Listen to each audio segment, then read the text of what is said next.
Rice is one of the most important staple foods for more than half of the world's population.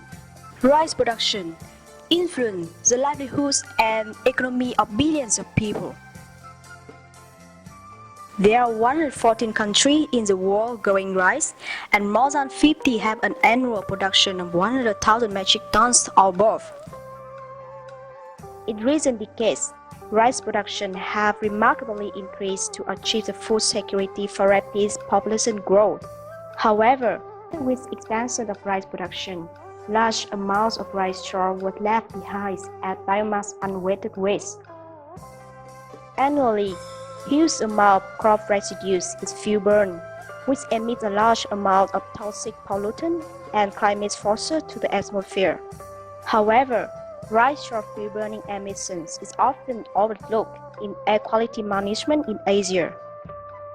For the purpose of the series of this video episode, we would like to convey the message to the farmers, especially that burning rice straw actually have bad effects to air quality, to their human health, and to the crops, and at the same time also to the climate. The key message we want to convey to the farmer is to say no to rice straw fin burning and to turn that rice straw into useful resource.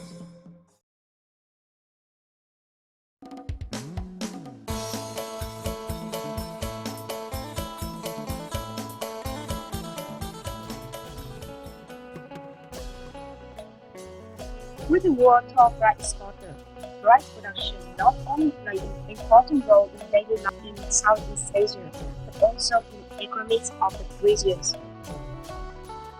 Asian farmers produced about 90% of the total rice production in the world.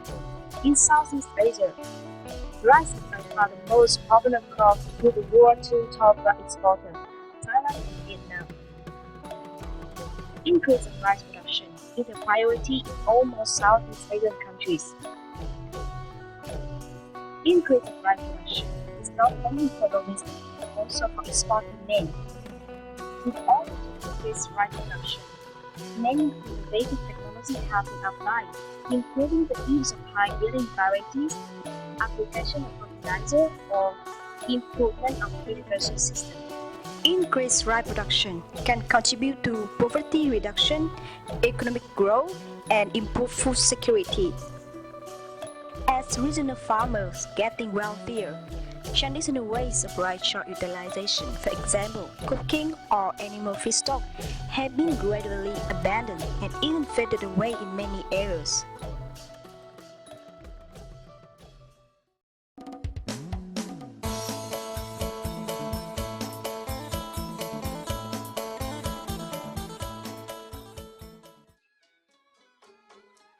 Rice straw by far is the largest agricultural residue in Southeast Asian countries.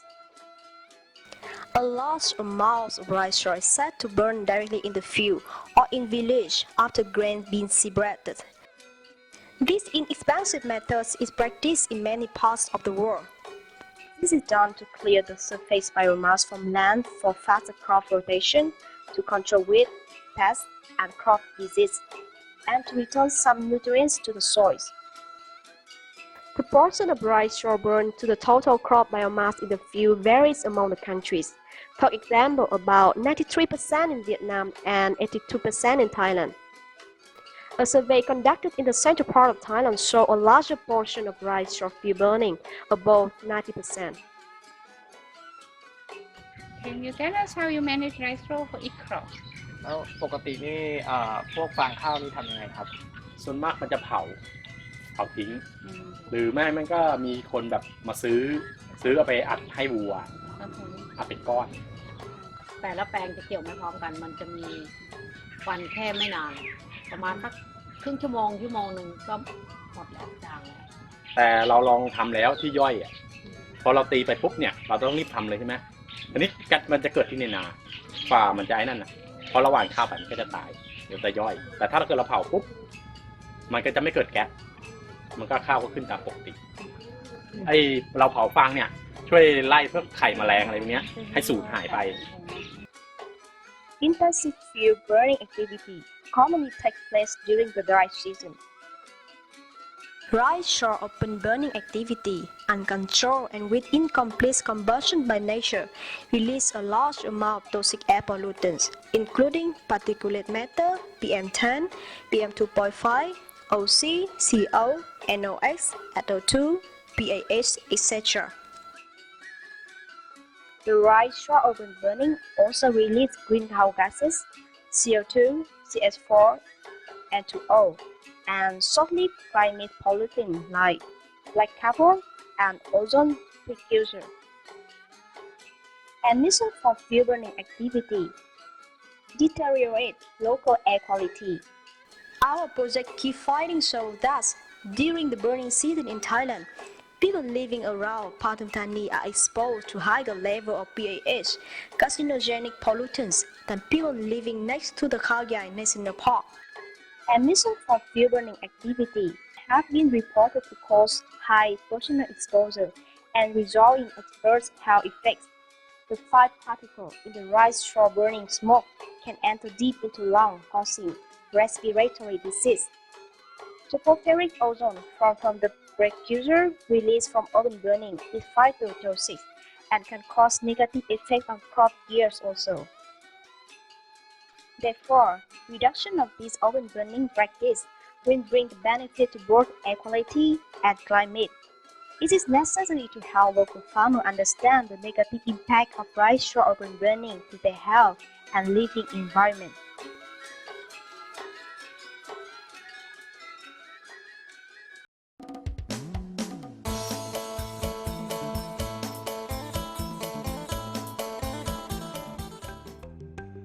Let me introduce to you about our PEER project. So PEER stands for Partnership for Enhanced Engagement in Research. And this project is sponsored by U.S. Agency for International Development through the U.S. Nation Science Foundation. So our research project has 4 regional partners with IIT coordinator, and we have also a partner from Indonesia with ITB as the Institute of Technology of Bandung, and we have a partner in Vietnam, Hanoi National University.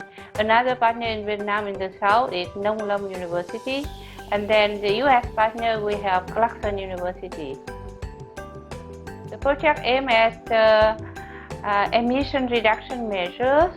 So for major sources in Southeast Asia, so in order to gain co-benefits of reduction of toxic air pollutants and at the same time also reduction of short-lived climate forces. So we have selected rice straw fin burning activity to be the target source, and then we conduct emission inventory, measurement of the emission, estimate the total emission of toxic air pollutant and climate forcing from rice straw fin burning activity.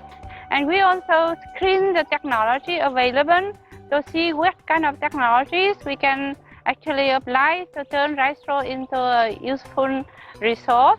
And then we would like to recommend the right technologies to the farmers. Hanoi University of Science and Nông Lâm University are working closely on survey for biomass open burning. Both partners work towards an action plan of black carbon emission reduction of biomass open burning by using rice straw for biochar in Hanoi and Tiền Giang province. At Asian Institute of Technology, a laboratory-scale project was conducted to test emission of rice straw-derived fuel burned in simple tree pot and improved cooktop. The results show that raw rice straw burned in modified Thai cooktop had the highest efficiency in the water boiling test and lowest emission. Further research is still required before the suitable fuel stove system can be recommended.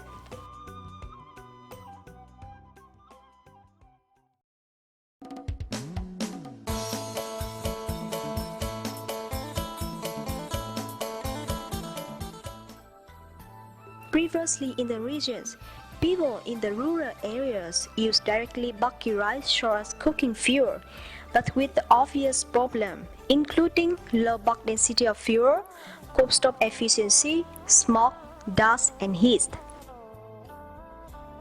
Using our project rice straw derived fuel, biochar or rough rice straw will be one of effective solution. The momentum created by peer projects is being continued in several other spin-off research projects, for example, Summernet-funded projects, in which we do experiments to turn rice straw to briquettes and pellets, as well as improve cookstove for rice straw-derived fuels. In addition, there are several choices for rice straw use that's potentially workable in Southeast Asia, for example, animal feeding, garden mulching, cooking fuel, or mushroom growing. Mushroom growing in Canton, Vietnam bring huge benefits for farmers in poverty reduction. This model is a win-win solution which both reduce rice straw urban burning and creates income sources for local farmers. We have a short interview with a mushroom farmer in Canton.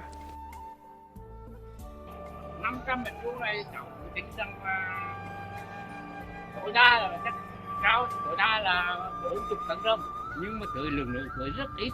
Ví dụ 500 mét vuông này tưới chỉ có một lần tưới chỉ có 250 lít thôi. 250 lít nước thì bình quân 1 mét vuông tưới là không nửa lít nước. Nhưng bây giờ nhà chủ là một ngày như vậy là phải có một ngày phải bán ra chợ lẻ, ngày 2 chợ 100 kg, 100 kg năm, ngày nào cũng bán ra như vậy. Several challenges are encountered for offsite use of rice straw, such as difficulty in collection and transportation of bulky rice straw, as well as social and economic aspects of every choice of rice straw use. There has not been yet a single measure or set of measures that has gained widespread acceptance and being sustainably implemented in the regions. More efforts should be made to introduce and explain non-open burning alternatives to farmers to provide them first-hand know-how so they can select suitable alternatives.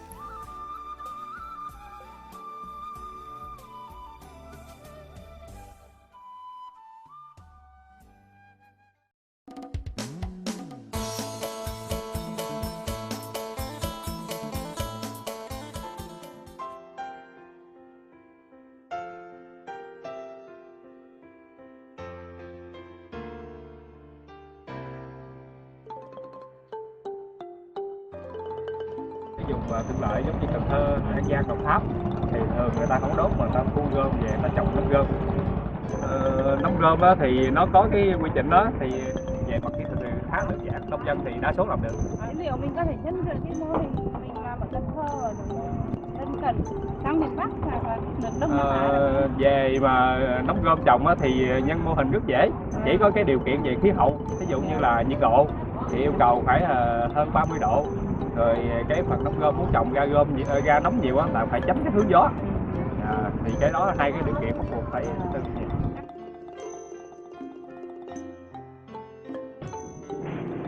Actually, Vietnam do not have any policy now to reduce residue after harvest and also rice straw.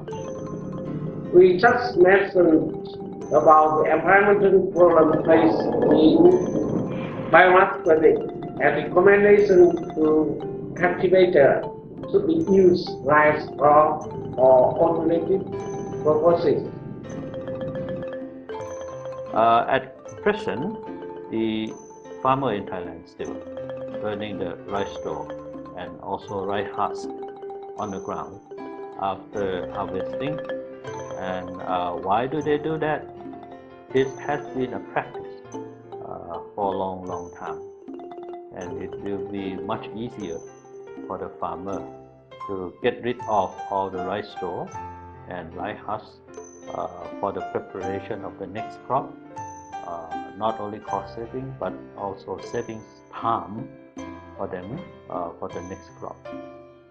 Yes, there is. Thailand has set up some policy framework for reducing particulate matter emitted from open burning, including rice straw. But it will take some time. For the short term, every season during the dry period, at the beginning of the year. The open burning of organic material actually is prohibited in the northern part of Thailand. But for the longer term, I think the better way is trying to convince the farmer to switch their practice from burning of organic matter, and it could be used for producing energy, for renewable energy, and also to make fertilizer, as mentioned earlier. In the daily practice, the farmers still practice the slash and burn, which means that they burn the residue just right after the harvesting, and it creates a big problems to the air quality. The government recently just focused on the forest fire only, and often the crop residue open burning is overlooked. So therefore, in the future, the governments, the researchers, and then the academicians, they need to work together how to formulate the policy to stop this kind of practice. So say no to rice straw open burning. Yes, it's everywhere. Until now, I think we don't have any clear policy on the rice straw management, how we back use it in a proper way. I think in the future, that is our hope to have a clear policy to tackle down, to reduce the number, the quantity of rice straw burning across the country. Potential intervention through technological development, social action, awareness raising, and effective policy intervention can be realized.